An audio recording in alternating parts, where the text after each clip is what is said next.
Paddy Andrews, it's the end of Leinster Championship semi-final doubleheader today. Kildare have beaten Westmeath and Dublin have beaten Meath. Tell me what the feelings are after sitting through that on your birthday. No, there were two good games. Look, we expected, I think, the Westmeath Kildare game to be relatively even, and it turned out that way. I think Westmeath had opportunities, they'd be kicking themselves. The Dublin-Meath game was a little bit surprising.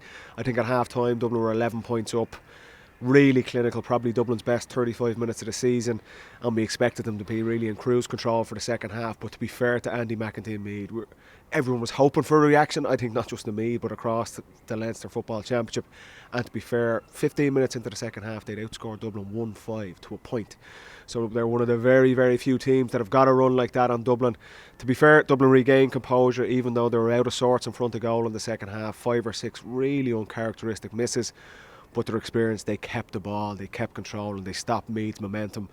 So look, the good and the bad for Desi Farrell and Dublin looking back on that. But all in all, two really, really good games. And look, what the Leinster Championship probably really needed. There's been a lot of talk about the mismatches throughout this particular provincial championship over the last number of years, but that was two really good games today. Let's start with the third quarter then in Dublin and Meath. Started the second half, Dublin went on the attack. Cormac Costello got turned over by Seamus Lavin. Meath broke and it led to a brilliant goal. Matthew Costello rounds the keeper and finishes it. As you said, 1-5 to a point over the next 15 minutes. 49 minutes on the clock before Kieran Kilkenny scored. What happened to Dublin at the start of that second half? They were 11 points clear, as you said. Yeah, it's hard to put your finger on it. I'm sure they're going to review it themselves over the next couple of days, but I thought as clinical as they were in the first half, they'd only 2 wides, they were really, really sharp. It was vintage Dublin. Conor O'Callaghan was spectacular, 1-3. Kieran Kilkenny had scored 3 points, and Cormac Costello and Dean Rock. It was Dublin at their best, so it was so surprising to see them in the second half. Like I say, they had the opportunities, and just like they had 5 bad wides. Kieran Kilkenny, despite scoring 5 points from play, he missed 2. He'd nearly scored them with his eyes closed. Sean Bugler, Davy Byrne hit the post. Dublin did still control the game, but they just very, very uncharacteristically some bad wides. That allowed Meath back into the game. And to be fair to Meath, we were looking, they didn't do a whole lot wrong in the first half. It was just the speed and the control which Dublin played at which really blew Meath away.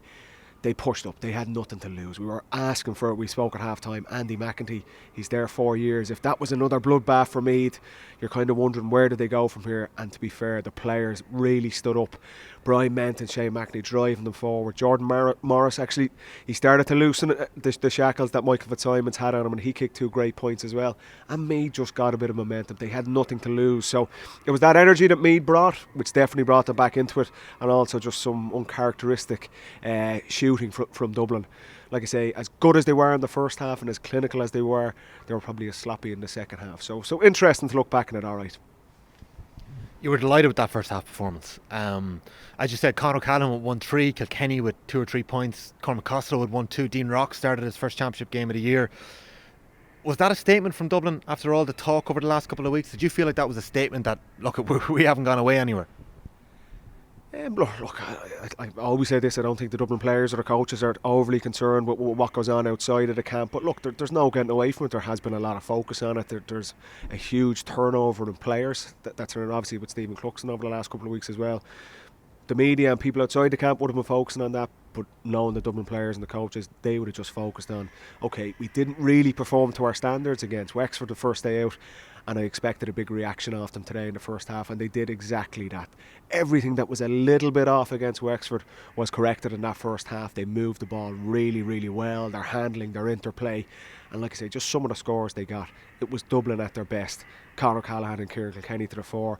Evan Comerford had a brilliant game today, I thought. 2 really big saves, one in the first half from Jordan Morris and one from Ronan Jones towards the end of the game when Meath were really on the charge, and his kick-outs were excellent as well. So look, there's loads of positives for Dublin to take, but most certainly they'll be looking at that kind of second half and just again some uncharacteristic wides, and also letting Meath, like Meath did win the second half 1-7 to 5 points. So look, they'll have plenty to work on again before they play Kildare in what will be a really interesting Leinster final in a couple of weeks' time. After the initial Meath burst at the start of the second half, Costello kicked the point just before the third quarter water break. And after that, we saw Niall Scully put the fist up. And Dublin's game management from there on was very good. Like, they kept Meath scoreless for about 15 minutes until the 67th minute. Meath got it back to 3 points. And then 3 points in injury time from Fenton, from Costello and from Kilkenny. That Brian Fenton point, how important was that? It was after 4 minutes of possession. You were sitting here beside me, you were screaming, keep the ball, keep the ball, keep the ball. They finally kind of started doing that again in the second half. Yeah, and look, that's Dublin's experience. Like I say, they've been around the block. They've been in lots and lots of tight games in All-Ireland semi-finals and finals. It's probably the tightest game they've been in the Leinster Championship for a long time, but that was their experience and know-how. And like I say, I think that for the positive performance from Meath in the third quarter, Dublin wrestled back control there. Even though they weren't shooting the lights out like they normally would, they kept the ball, and Meath just ran out of steam. All the momentum, like the Meath crowd, it was great to get a bit of atmosphere in the stadium again. It was great because fans, supporters, we've been talking about the football championship, we need competitive games, and there was, when Meath got on a run, there was a really big atmosphere here in Croke Park, despite only having 16,000 people. Dublin sensed that, and in the fourth quarter, all their experience, like I said, guys like Niall Scully, Brian Howard, Johnny Cooper, Brian Fenton, they kept the ball for 4.5 minutes before Fenton finally clipped that score, and that really broke Meath's resolve in the end. And like I say, in the last couple of minutes they tagged down a couple of scores with Cormac Costello and Kieran Kilkenny. But like I say, Dublin, there's loads of positives from them today, but certainly they'll be looking at areas to improve around that third quarter. But ultimately, that experience they have, the big game experience from some of their big players, even though they weren't at their best, they took the game away from Meath in that fourth quarter and just quelled all the momentum. And like I say, Fenton's point after 4.5 minutes was a classic example of Dublin's experience at play. So Wexford kept them to 15 points. It was an 8-point win in the first game. The Meath game today, Meath had that massive third quarter, as you've mentioned. Dublin don't typically get these games in Leinster to warm them up for an All-Ireland semi-final, say, or a Leinster final before that. Will they be happy that this has happened so far this year? Because it seems like there's been a couple of cobwebs to be blown off. I think they'll just be happy. They'll review it. They won't be worried about what's gone on in the past in the Leinster Championship. All they look at is how we performed in these two games today. Like I say, through the National League, they won the National League jointly with Kerry, probably without really getting out of third gear. They have been challenged a little bit more in Leinster, certainly down at Wexford Park and again today.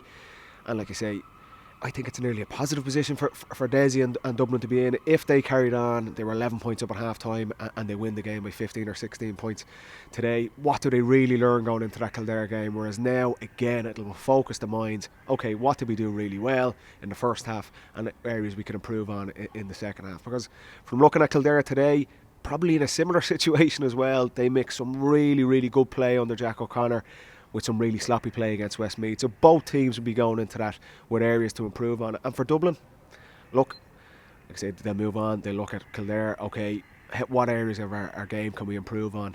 And it's nearly a good thing for Dessie Farrell to be in, that nobody's going to be getting carried away. Let people talk about Kerry and Mayo putting up the big scores. Dublin will just be focused on the next challenge for them. And there are areas to improve for them, and it'll be interesting to see how they adapt to that against Kildare in 2 weeks' time.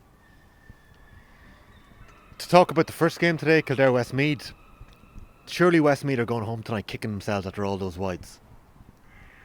Yeah, I mean, they're going to be so disappointed. I spoke with Dessie Dolan after the game and you could just see frustration. It was such a big opportunity for them. Like I say, Kildare, they went 6 points up when they got the 2 goals. Just a little bit of magic from Daniel Flynn over that 2 or 3 minutes. A brilliant pass for Jimmy Hyland's goal, and then a spectacular goal himself. It was Daniel Flynn in full flow. That's what Kildare need. If they're going to compete with Dublin, they need their big players standing up and putting in big moments. And at that stage you're thinking, right, Kildare, they've hauled the momentum. They've had a great couple of weeks from getting promotion to Division 1 at the end of the National League to now getting into a Leinster final. But to be fair to Westmeath, they really pushed on in the fourth quarter. They had 5 or 6 bad wides, and ultimately they had the opportunities to win that game. Jack Cooley's going to be so disappointed because it was a golden opportunity for Westmeath. Despite the wides, I think they had 2 big moments for goal chances, and ultimately if they get one of them, they probably would have won the game. They were 6 on 3 for John Heslin's opportunity.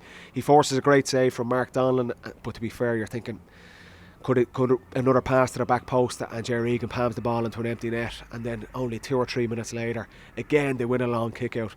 It's 5 on 3 bearing down on goal, and James Dolan, he takes the point, but absolutely there was a goal opportunity on, and ultimately that ruthlessness is what's cost Westmeath, and that's what will be so frustrating for them. It was kind of consistent with their National League performance as well. They were really competitive in all of their games in Division 2, but ultimately just fell short and got relegated, losing to Cork in the relegation playoff. And today again, they had the opportunities. They matched Kildare for athleticism, for physicality, for organisation. It was just that little bit of composure in front of the post which has ultimately cost them, and that's the most frustrating thing for them today, most certainly. For Kildare, they've got the perfect example from straight after the second quarter. Dublin scored 1-3, and then Meath's third quarter performance, when they actually got at Dublin, they turned them over a number of occasions. What will Kildare be saying to themselves now in the build up to this game? Like, Jack O'Connor made light after the game of a question about preparing for the Leinster final. He was asked whether his goals had been achieved, and like Kildare facing Dublin now. Like, what are Kildare thinking after watching the Wexford game and the Meath game today? Look, Kildare are coming like exactly what I said about Meath would today. Despite what everyone else thinks outside in the media or the general conversation around it, these players are coming to win championship games. So Meath, despite what everyone else outside of their camp would have said, I would absolutely no doubt that Andy McEnany and the Meath players were coming up today to try and beat Dublin. I've no doubt that that's what Jack O'Connor and Kildare will be coming up to do in the Leinster final. It's a big opportunity for them. For Kildare, I think there's definitely areas in their own game they're going to have to focus on. Like I say, they need their key players to stand up. It was looking at Kevin Feely after the game going across on crutches there. We don't know how bad that injury will be. He will be a big loss in a couple of weeks' time around midfield if he's not available. They need Daniel Flynn for 5 to 10 minutes today. He was the difference. Can they get 70 minutes out of him? That's what Jack O'Connor is going to be focusing on. And ultimately, Kildare, they're going to need to match Dublin for their athleticism. They're going to need to try and get in their faces and take Dublin out of their comfort zone. And on the flip side, Dublin are going to be looking at this and going, okay, what areas can we hurt Kildare, and how can we tie down some of their key players as well? So it's a fascinating game. And I think it's been a really positive Leinster Championship. There's been 3 or 4 really, really good games in it, right from Offaly Louth in the earlier rounds to the 2 semi-finals today. And look, we're hoping for a really competitive game in a couple of weeks' time. And despite what everyone else says, and despite what Jack O'Connor himself says, they're absolutely going to be gunning for that Leinster final to try and put in a big performance against Dublin.